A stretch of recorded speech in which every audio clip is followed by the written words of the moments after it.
staged every Easter in Kenya, is simply the greatest test of car and driver in the world. As with the country's celebrated big game, it is a matter of the survival of the swiftest and the fittest. The Marlborough Safari is one long, natural, unrelenting, unforgiving, unforgettable open road achievement of the impossible, and has become as much a part of the East African nation's heritage as its wildlife, its mountains, its jungles, its rift valleys. Archaeologists consider Kenya among the most ancient lands on Earth. Rally drivers deem it among the most challenging. The high national esteem of the safari is underlined by the official presence of Kenyan President Daniel Arap Moi, sending the cars off in the 31st running of the rally in 1983. Local media coverage reached the very few Kenyans who did not actually witness part of the event. For 5 days, the press will report little else. First car to tackle the treacherous 5,000 kilometers across equatorial Africa is fittingly the First Lady of Rallying, Michèle Mouton, Never France. think about this, because everything can happen each kilometer, and everything can change each kilometer. More than a match for the men in the sport, Mouton was barely beaten for the World Championship the previous season. Not more. Number 2 is Ari Vatanen of Finland, in one of the 2 Opel Asconas entered. It's impossible to plan in advance. One of the quickest in the sport, Vatanen is returning to full-time rallying after sitting out the latter part of last year's championship. Timo Salonen, another of the Finnish drivers dominating rally driving, is third to be flagged off in one of the 3 Nissans. Yes, in a manner. Shekhar Mehta, more than anyone else, is synonymous with success in the Safari Rally. If we spend more time repairing. The Kenya resident has won the event 5 times in all, including the last 4 in a row, and is favoured to add to that impressive record in his factory-supported Nissan, carrying the Marlborough colours. Mike Kirkland, in car number 5, is another local favourite in the third works Nissan.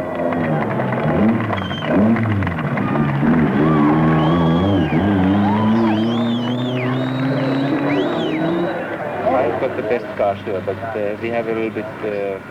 Finland's Hannu Mikkola, in car number 6, is Michèle Mouton's teammate in the Audi Quattro team, and renowned as one of rallying's great all-round drivers. Local hero Vic Preston Jr., who has considerable experience on Kenyan roads, completes the Audi lineup. I'm very happy on the car. Abdallah Omar of Dubai, a leading rally driver in the Middle East, is back for his second Marlborough Safari attempt in car number 24. The first leg of the rally, staged every year at Easter, runs from the capital at Nairobi to Mombasa on the sea and back, a flat-out dash of 1,600 kilometers. The unyielding Kenyan countryside is the constant of the rally. The variable hazard is the weather. In 1983, Easter fell early, before the traditional season of long rains and their resulting mud. This means clogging, clinging, blinding dust.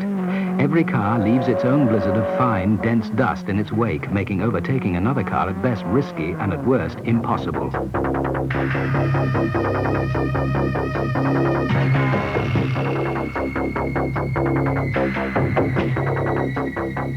At first, the order follows the progression of the seeding, with the factory entries, the lowest numbers of the 78 starters, well out in front.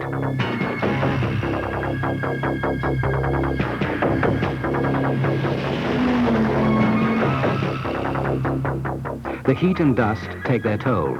Tires begin to blister, water and oil temperatures soar over the top, brake and clutch fluid begin to boil. Yet the drivers press on, at some stages required to maintain average speeds of 175 kilometers per hour.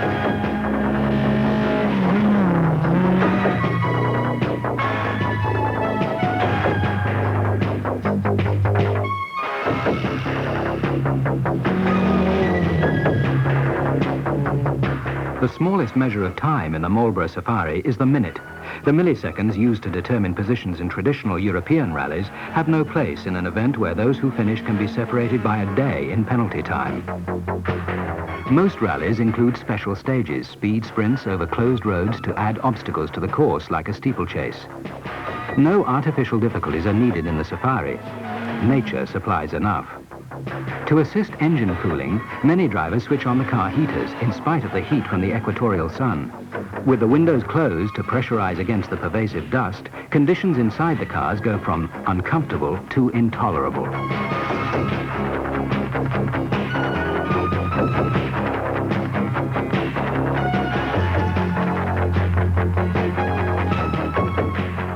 While the rally is near torture for the drivers and their support crews, it is an eagerly anticipated holiday for the Kenyan natives.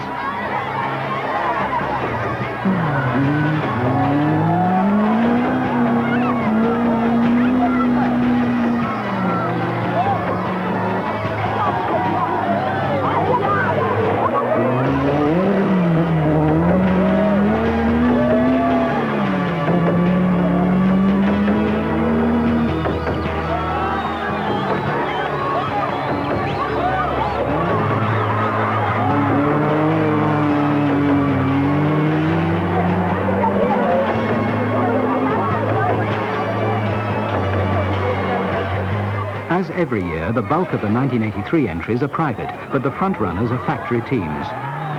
Audi, competing in the Marlborough Safari for the first time, came with the planning and logistical support of a military campaign. In addition to the 3 rally cars, the team arrived with 3 practice vehicles, 3 four-wheel drive cars, 6 Volkswagen buses, 4 retrieval cars, a helicopter and a light aircraft. Nissan and Opel appeared with similar armadas. As expected, the top seeds, Mouton, Vatanen, Salonen, Meta, Mikola and Preston, set the early pace.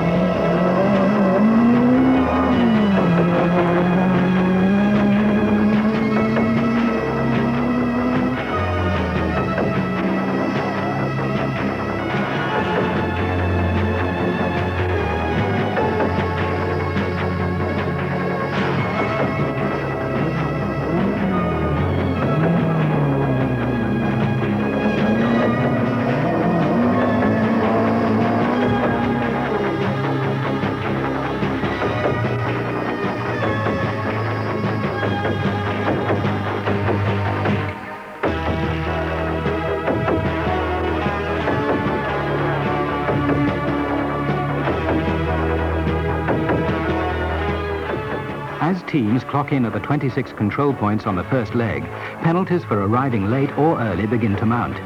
Several arrive early by design, hoping that moving to the head of the pack and out of the blinding dust of back markers will offset the penalty.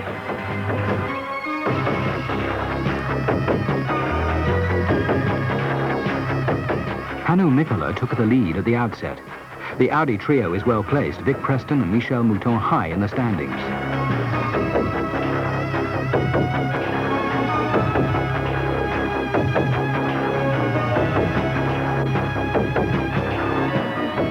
Preston is a logical favourite for the finish line honours, knowing the roads of his country as well as anyone. Audi shipped him a practice car in January, and he has logged thousands of kilometres over the rally legs in the months since. The Quattros, thought to favour damp going, were thriving in the dry. Preston was the man to beat, on his native turf with a powerful, proven car. Even the strongest car and driver needs rest and refitting frequently in what is essentially 5 days and nights of racing.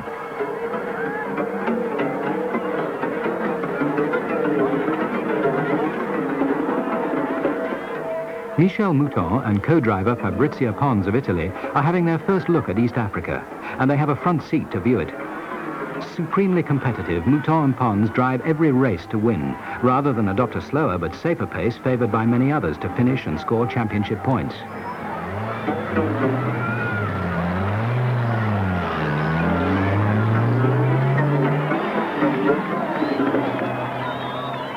Rally cars break down because they are subjected to more punishment in a few days than a family sedan in a lifetime. What is remarkable is the speed with which the service crews have the cars repaired and back in contention. Their speed would be exceptional in a workshop. In remote jungles and mountains, it is astonishing. Mouton has had her share of accidents that are the stock of the trade, but nothing has blunted her enthusiasm.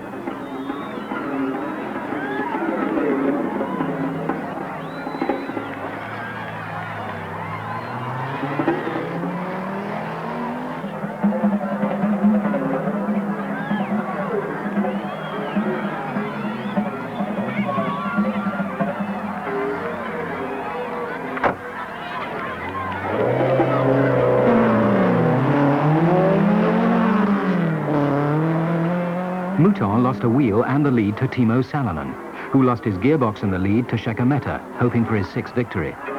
But it was not to be. At the final stage of the first leg, Mehta snapped a camshaft within sight of the finish.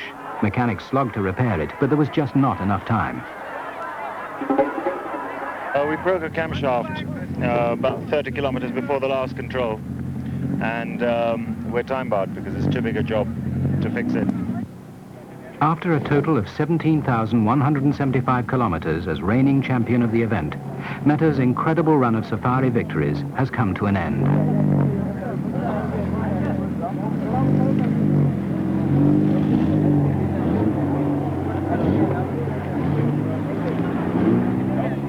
At the finish of the first leg, Vic Preston Jr. is in the lead. Second is Timo Salonen. Third, Michel Mouton. Fourth, Rob Collinge. Fifth, Rono Aaltonen. And sixth, Ari Vatanen. First in and first out for the second leg is Preston, son of the 1955 Safari winner.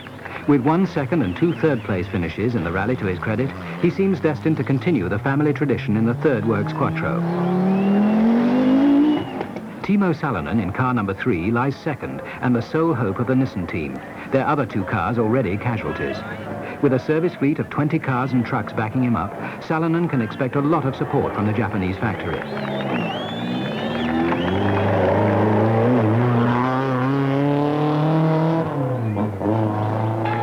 Michel Mouton in car number 1 has worked her way back to third after a 42-minute stop to repair suspension damage on the first leg. Her rise in international rallying has been as swift as her driving. Only 2 seasons earlier, the lady from Grasse in southern France was driving a semi-official Fiat in minor European events. In 1982, she proved she was ready for the major league by winning more international rallies than anyone else and narrowly missing the World Championship for drivers.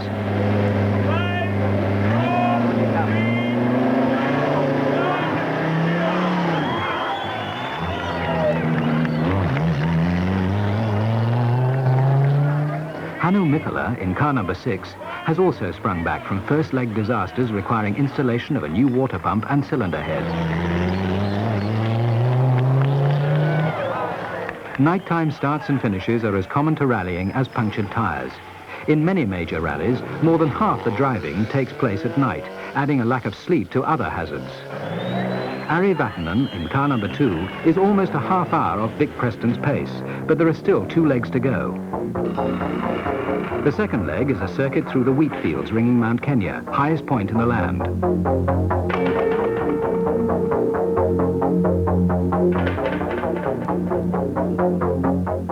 Dust is again the diet generated in infinite quantities by anything that moves, and there are still a lot of things moving as the second leg unfolds. It develops into a procession with only minor shuffling, mainly due to tire failure from racing on and off the road.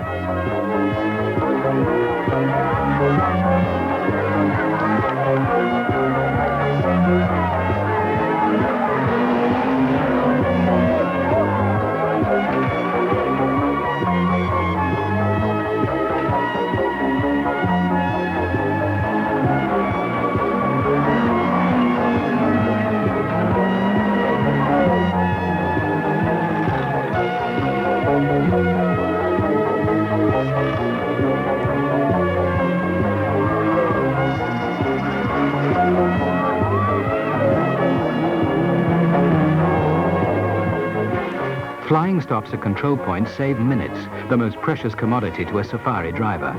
The teams speed on, relentlessly pushing even farther the cars that have already reached the limit.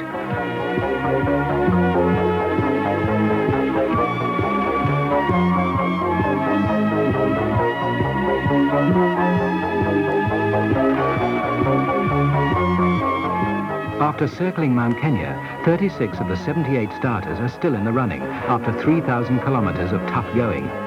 There are still 2,000 left to go. In 3 decades, the Kenyans have become sophisticated in their knowledge that it takes a special driver to master their rally.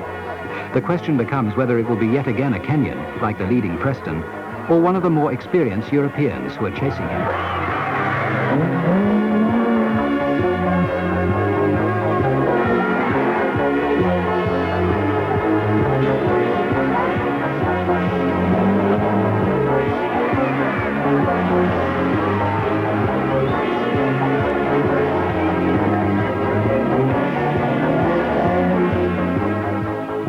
battle of tactics as well as speed appear to loom for the third leg after a rather cautious second.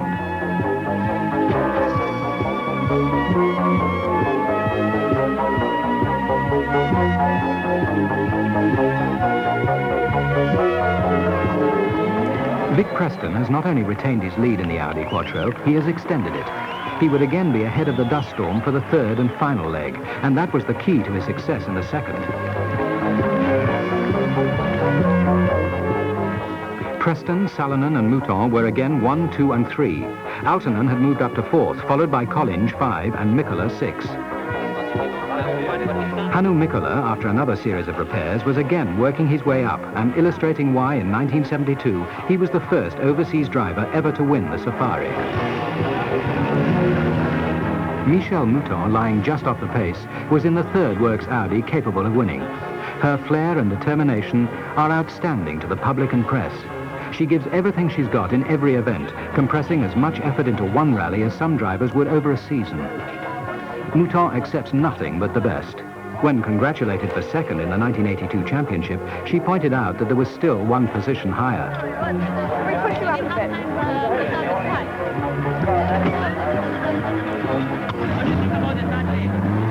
Rally fever went up a degree with the approach of the final leg. Kenyan press and broadcast coverage was absolute and totally professional. Is the third attempt of the team of Salonen.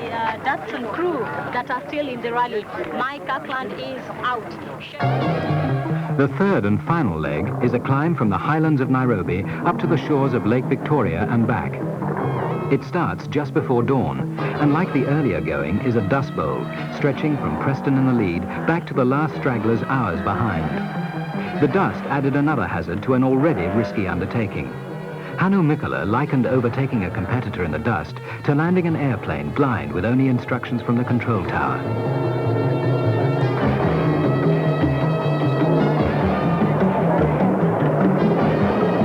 Finding a clear view through the dust dictates a different track for vehicles hurtling through the same narrow stretch.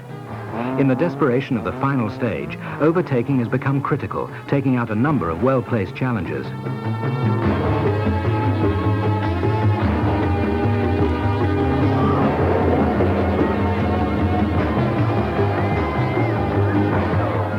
Preston still leads, but a broken turbocharger cuts his advantage severely.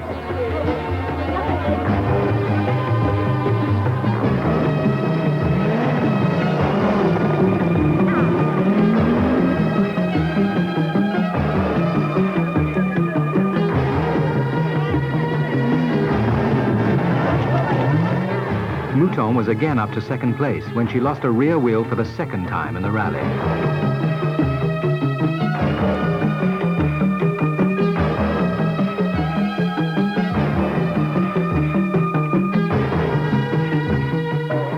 The crowd sense the battle has been joined, and the rally outcome is developing in the final stages.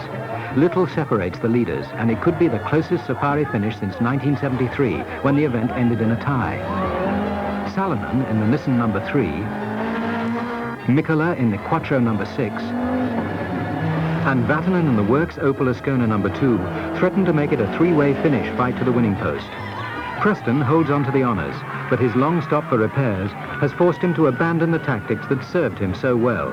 Instead of driving at his own pace, he must go flat out to keep ahead of the fast-closing competition. Later, a rock hidden in the flying dust would eliminate his suspension and his victory hopes only 25 kilometres from the winner's podium. Mikkola checks in and once again reinforces his reputation for performing brilliantly in adverse conditions.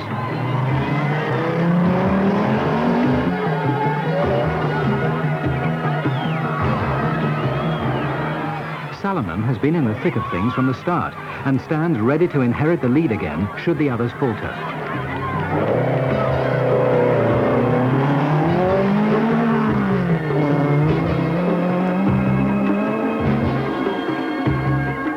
Factory teams still lead the long train back to Nairobi. Their ranks are rapidly thinning. Of the 8 works cars at the start, only 3 remain. Mikkola and Mouton continue in the 2 remaining Quattros, Vatanen in the sole Opel. Nissan, so successful in the past with the Datsun Sylvia model, have been suffering tremendous development problems with their new model, the 240 RS. Every factory team is aware that in spite of enormous preparation and organization, there is always the chance of being beaten by some unknown entry. It is highly improbable, but on safari, rallying is a string of improbabilities.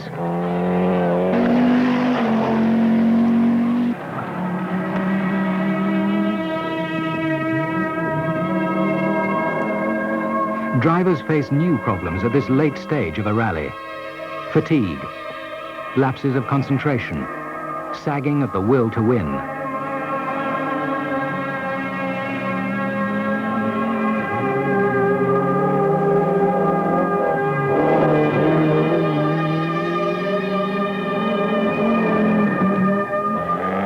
The Nakuru control is the final halt of the rally and finds Finland's Ari Vatanen and co-driver Terry Harriman of Northern Ireland carrying the honours.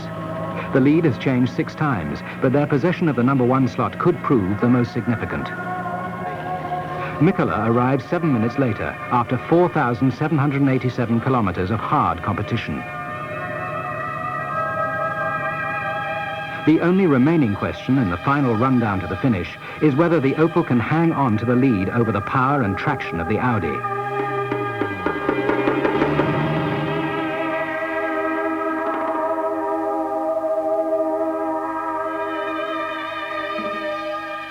Vatanen stays clear of Mikkola and his Quattro in an inspired duel to Nairobi and the final clocking of the contest.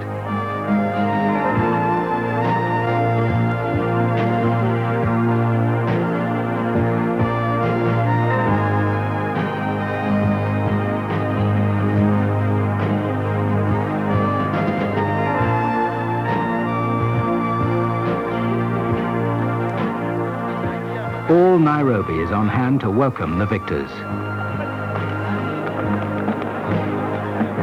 Ari Vatanen drove a fast, well-judged race to snatch the lead at exactly the right time and hold on to it.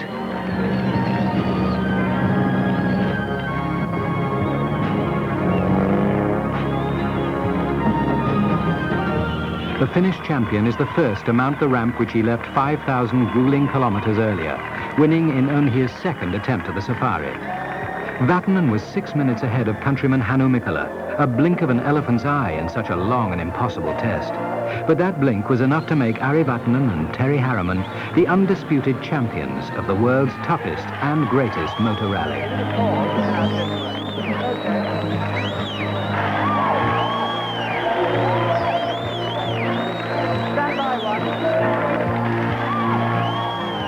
Hannu Mikkola, beset by mechanical failures, yet not knowing how to give up, brought more glory to himself and the Audi team.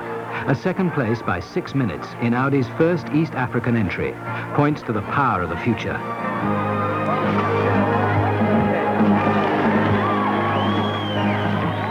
Audi's encouraging debut is amplified by Michèle Mouton, a strong third in her first visit to Kenya. It was a performance that endorsed her reputation as a driver who can excel in any climate or on any surface, and the Quattro's potential to do anything, anywhere.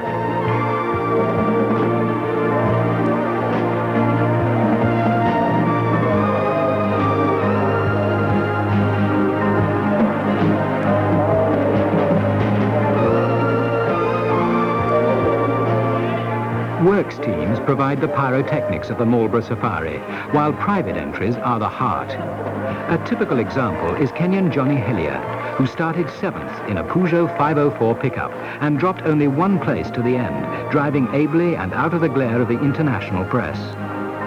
With sportsmen like Hillier challenging the stars like Vatanen, Mikkola and Mouton, there will always be a Marlborough Safari rally, and there will always be an exciting one.